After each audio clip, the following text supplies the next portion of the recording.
How's it going, everyone, and welcome back to Rangers Rundown. Short-term memory time, so let's just get this game over with. Panarin's still in protocol, and we found out right before the game last night that Shesterkin is also in protocol, so it was Georgiev's net, for better or worse, probably worse. Kreider's advantage at Kakko, Lafreniere, Strome, Goudreau, Hunt, Hedel, Gauthier, Rooney, McKegg, Reeves, Lindgren, Fox, Miller, Trouba, Hayek, Jones, and Georgiev in net. Hayek is still on this team for some godforsaken reason. We get into the first period. Fourth line starts the game, probably so Reeves could start out there. It was his return to Vegas, as well as Gallant's. 3.5 minutes in, first line has a chance in front, and then 5 minutes in, both teams able to skate freely through the neutral zone at that point in the game. It was the most open hockey I've seen from both teams, I think, this season. Neither team was really checking in the neutral zone at all. You just skate right through it, get into the offensive zone, but then once you were there, you had one shot maybe, and then it came back the other way. It was just, there was nothing being set up, no real defense happening early in the game. 7 minutes in, first line has 2 grade A chances during the same shift, so Rangers looked decent early in this game. After 7 minutes, if you told me the game was going to be 5-1 Vegas, I wouldn't be surprised, but I'd be confused because the Rangers weren't playing awfully to start the game. It quickly went south, but we'll get there. 8 minutes in, Georgiev 2 saves against a 2-on-1, so Georgiev also playing pretty well early in this game. Halfway through, hits are 13-2 for the Rangers, and by the end of the game, it was 45-16. Now, we know the Rangers hit a lot, but 45 hits in one game is a lot, but it makes sense because Vegas controlled the puck a lot more, and usually the team that gets more hits is the one that controls the puck less. Rangers go over 7 minutes without a shot in this first period. They had a shot 5 and change into the period, and then they didn't get another shot until almost 13 minutes. Neither team really able to establish any sustained pressure. 14:50, Theodore takes a hooking penalty. Both power plays looked really solid. Good passing, good cycling. Jones hits a post. That would have been a great way for him to get his first goal on the power play, just like Lundqvist. Georgiev stops Theodore out of the penalty box to prevent anybody from scoring still. 17:52, Lindgren takes a tripping penalty, and the Rangers have a shorthanded look to start that penalty kill. But at 18:35, Marchessault scores a power play goal to make it 1-0 Vegas. Georgiev makes 3 saves in a row right in front, but he can't stop that fourth shot from Marchessault. Marchessault, however you say his name. Vegas spends the last minute of the period in the offensive zone, so thank God the period ended so that Vegas's momentum could stop. Shots 18-11. Shots 11-8 for Vegas. We get into the second period, 52 seconds in. Kreider wastes no time, and he rips one from the top circle to tie it up 1 apiece. 3 minutes in, there's a wraparound try by Hedel. He's been pretty invisible the past couple games, yeah? 5 minutes in, Hayek has a good defensive shift. He plays goalie to block a shot, and that's the only good thing he would do the entire game.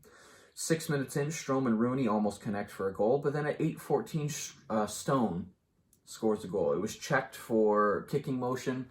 You watch the replay, and he does deflect it in. His foot does move a little bit more than just a deflection, but again, it's fine. The goal stands, so it's 2-1 Vegas. Vegas keeps the pressure on for several minutes after, and again, they're just walking right through the neutral zone. The Rangers' defense tonight was not good at all. 9 minutes left. Goudreau has some open net, but he does miss wide. And then at 13:08, Janmark scores a goal. He's 1-on-1 against, you guessed it, Hayek, and it's a stretch pass through the entire neutral zone, gets to Janmark. He's facing Hayek, so he's basically 1-on-1 against Georgiev, and he ends up putting it in the net. 17:56, McKegg takes a slashing penalty. It's a little shorthanded look for Rooney. End of the period, shot 16-25 in favor of Vegas for the game so far. Non-existent defense for the Rangers, and it seemed like every time I paid attention to the defenseman on the ice. I saw Hayek's name. I don't know why he was on the ice so goddamn much last night, but it was getting really frustrating, and he should not be on this team anymore. If they play the Ducks tomorrow night, they should just do Lundqvist-Jones and just send Hayek somewhere far away from this team so we don't ever have to talk about him again. I say if they play the Ducks, because the Ducks were supposed to play last night, but that game was postponed until Sunday due to COVID stuff with the Ducks. So tomorrow night's game against the Ducks, if COVID is still a problem for the Ducks, might also be postponed, so keep an eye out for that. We get to the third period, good early chance for Gaudreau, and then at 2 minutes and 11 seconds, the game is over because Howden scores a goal, putting Vegas up 4-1. With that goal, Hayek is now -3 for the game. Vegas shutting everything down. Rangers can't set anything up. So not only is their defense lacking, their offense is also being stymied in every spot on the ice.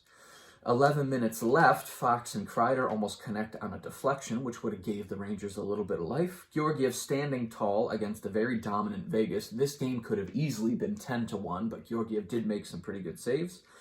9 minutes left, Hunt goes to the locker room. They show the replay, and I'm not quite sure what happened. There was a little bit of a scrum on the boards, and then all of a sudden, his lower leg or his knee or something just started immediately bothering him, so he goes straight to the locker room. 12:59, Marchessault scores his second goal of the game during a 2-on-1. Hayek is now -4. 2 of those goals, he was the defender going up against the scorer. So he's -4, but we'll call it a -6 because 2 of those goals, he was the reason the puck carrier scored. 5 minutes left, Kakko has a net front chance, and then at 16-18, Hutton takes a delay of game penalty, and even on the penalty kill, the game looks exactly the same. Vegas is just doing whatever they want with the puck, and the Rangers can't do anything about it. 18-11, Trouba takes a hooking penalty because he prevented a breakaway, so he takes the penalty instead of the breakaway, and the Rangers have a penalty to kill for pretty much the rest of the game, which they do, but Vegas ends up winning 5-1. A very dominant game from Vegas, so the Rangers' winning streak ends at 3. They take a loss, putting them at 22-9-4. Again, nothing to worry about in the long term, but in the short term, yeah, this is annoying. They were without Panarin. They were without Shesterkin. They're away. They just flew across the country. Hayek sucks. It's a rowdy building. All of those things you can put together and say the Rangers probably weren't going to win this game. But to get shellacked like this,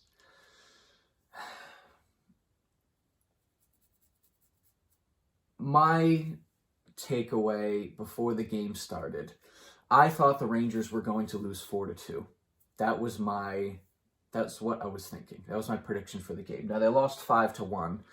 So yeah, I was right that they lost, but they lost so badly. And that's what's frustrating. Now they play Anaheim, LA, San Jose, and then Philadelphia. So over these next 4 games, the Rangers shouldn't get shellacked like this again. At least over the next 4. Because after that, they come home and they play Toronto, where they'll probably lose again.